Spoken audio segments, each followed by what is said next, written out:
Hello and welcome to Pandora Astrology's monthly horoscope for Gemini. I'm Julia Mikas. And I'm Jamie Kell Miller.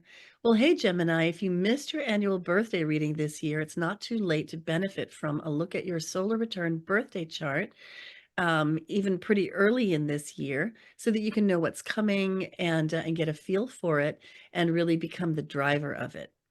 You can get that reading with either Julia or me, and you'll find a link for it in the description below. Well, Gemini, I want to start by talking about finance because there's so much going on for you around money this month. Not just one, but two moons, a new and a full, are going to be really drawing your attention to the arena of your money.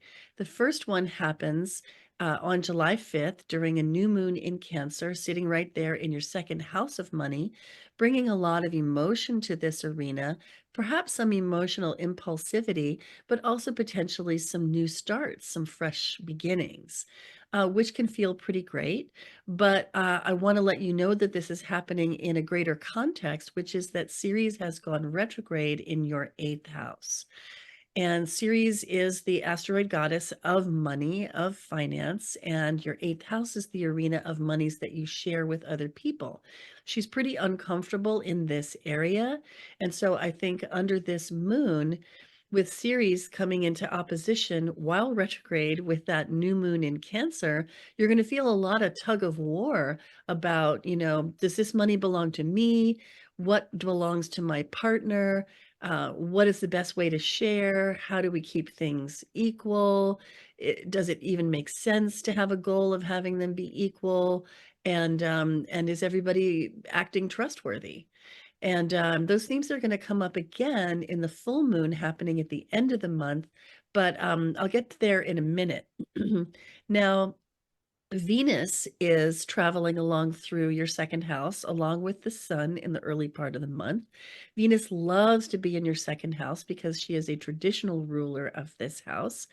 And this can just make you feel so much pleasure and enjoyment in the simple things of life and can really ground you in your body and in your material needs.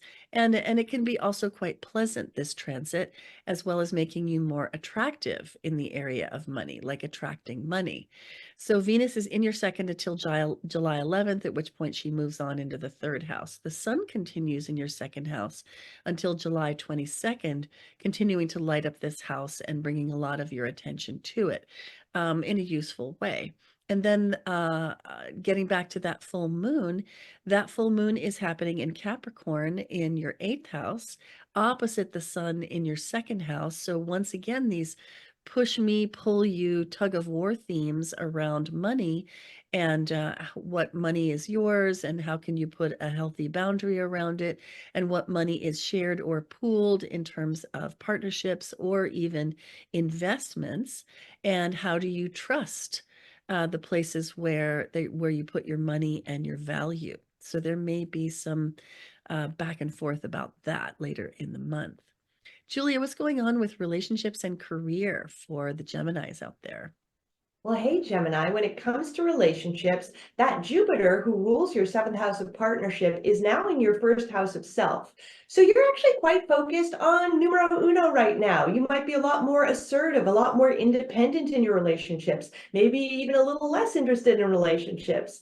Venus, the relationship planet, is in the second house. That brings an emphasis on self-sufficiency, strengthening your own self-esteem. And then on July 12th, Venus is going to enter your third house. This is a house of neighborhood and neighbors, your siblings, your local surroundings. So you could be connecting a lot more with the people who live near you in your own hometown, or maybe you're also connecting with your siblings. Cousins are also ruled by the third house too.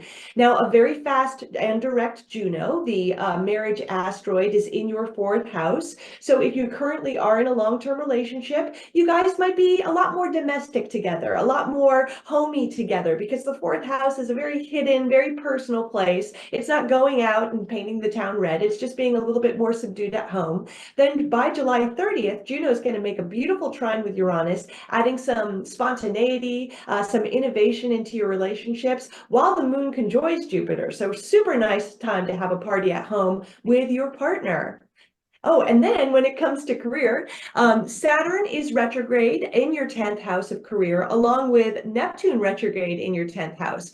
So now that both of these tricky planets are going retrograde in your 10th house, you might be feeling a lot tested in your career. If there are any loose ends with what you've been doing, if you've been cutting any corners, they'll definitely show up now. Neptune retrograde in the 10th can mean that you're being a bit disillusioned about career. Maybe there was something you were being overly idealistic about, and now that the bubble is a bit popped, you might be feeling a little bit disappointed. Now, Pluto rules your 6th house of work, and it's now entering your 9th house. This is a house of education. So is there anything that you could do to help increase your education, to help you with your job, whether that's going back to school or taking a workshop in some way? Now, Mars, who also co-rules your 6th house, is in the 12th house. So you might be hiding your light under a bushel at work until Mars enters your first on July 20th, when you'll be a lot more willing to put yourself out there in your career. Find our site at pandoraastrology.com to get a reading with one of us, and find us on Patreon for workshops and classes. And we'll see you around the cosmos. Bye-bye. Bye-bye.